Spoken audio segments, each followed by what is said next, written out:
يلا بينا على طول كده نسمي الله ونبدأ بالطريقة. بس الأول لو لسه بتشوفيني بقى ما تنسيش بقى لايك وشير للفيديو، ويلا بينا على طول نبدأ.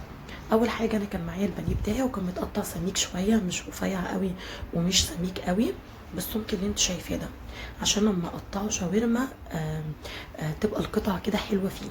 التتبيلة بتاعتنا هنا توم باودر وبصل باودر وفلفل اسود ورشة من الشطة، وكمان معلقة صغيرة من البابريكا، وهنا كده نص كوباية او ربع كوباية من اللبن الرايب اللي عندك، او كوباية زبادي اللي موجود.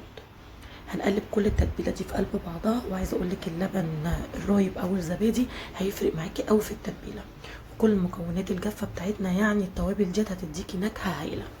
هتقلبي الكلام ده كله في قلب بعضه، وانا كنت حاطه عليهم كمان نص معلقه صغيره من ال11 بهار او تتبيله الفراخ لو عندك توابل للفراخ، وبس كده. وبسيبها يعني انا سبتها تقريبا نص ساعه، مش اكتر من كده، كل ما هتسيبيها هتبقى احسن. لو عندك حته ليا او حاجه سيحيها كده الاول، بتديكي طعم كده ونتيجه زي اللي بنجيبها من بره بالظبط. انا هعملها هديها صدمه كده وهشوحها وهي سليمه، عشان تاخد نفس الشكل الكريسبي اللي بيبقى بره، بتبقى متحمره كده كاننا يعني عاملينها على سيخ شاورما. مش هقطعها من البدايه. انا نزلت كمان على التتبيله، نسيت اقول لكم، معلقتين بس من الخل. قلبت بقى الكلام ده كله كده في بعضه، وحطيت عليها طبعا كميه زيت عشان تتحمر كويس. كان فيها صوص كتير، خدت الصوص دوت شويه كده على جنب وسبتها عشان تاخد لون من على كل جهه. عبال ما بتتحمر، شايفين اللون بقى حلو ازاي؟ عبال ما بتتحمر هنقطع الخضار بتاعنا. انا هقطع فلفل رومي وحامي وبصل وطماطم، وكمان عيدان كده، مش من العيدان، ورق يعني البقدونس. قطعيهم بقى شرايح كده بالشكل اللي انتوا شايفينه ده، لحد ما الفراخ بتاعتك تبتدي تاخد لون حلو قوي، وكمان الصوص بتاعها يبتدي بقى يتقل. وما تنسيش بقى المعلقتين اللي احنا خرجناهم على جنب. اول ما هتاخد اللون ده هنبتدي نطلعها ونقطعها بقى كده شرايح رفيعه زي ما انت شايفه كده بالشكل ده، عشان تاخد بقى ايه، نفس التقطيعه بتاعت بره.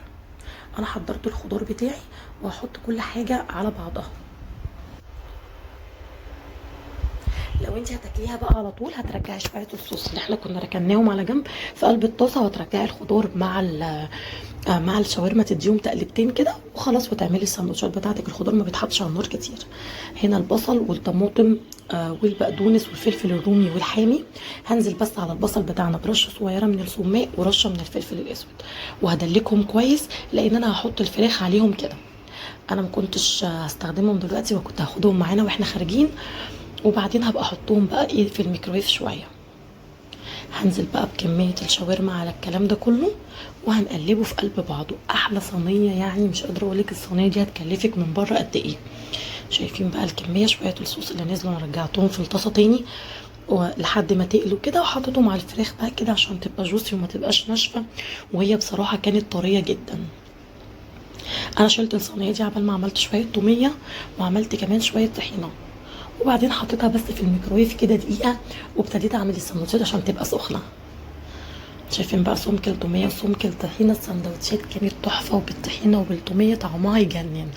هتعملي احلى سندوتشات لعيالك، هيحبوها جدا.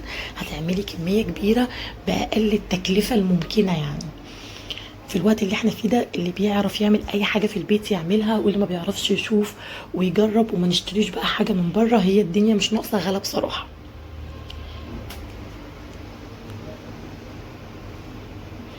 شايفين بقى الكميه بتاعتها قد ايه؟ بألف هنا وشفا مقدما لكل اللي هيجربها. الطريقه دي هتعجبكم جدا جدا جدا، انك تشوحي الفراخ من الاول وهتعملي كميه سندوتشات كبيره كده. ولو هتعمليها على طول هتحطي البصل بس دقيقه مع الشاورما، تقلبتين وخلاص، وبقيه الخضار بتحطيه بعد ما بتطفي النار، هو ما بياخدش نار خالص. لو لسه بتشوفيني لحد دلوقتي ما تنسيش بقى تشتركي في القناه وتفعلي جرس التنبيه عشان يوصلك مني اشعار بكل جديد. وباي باي.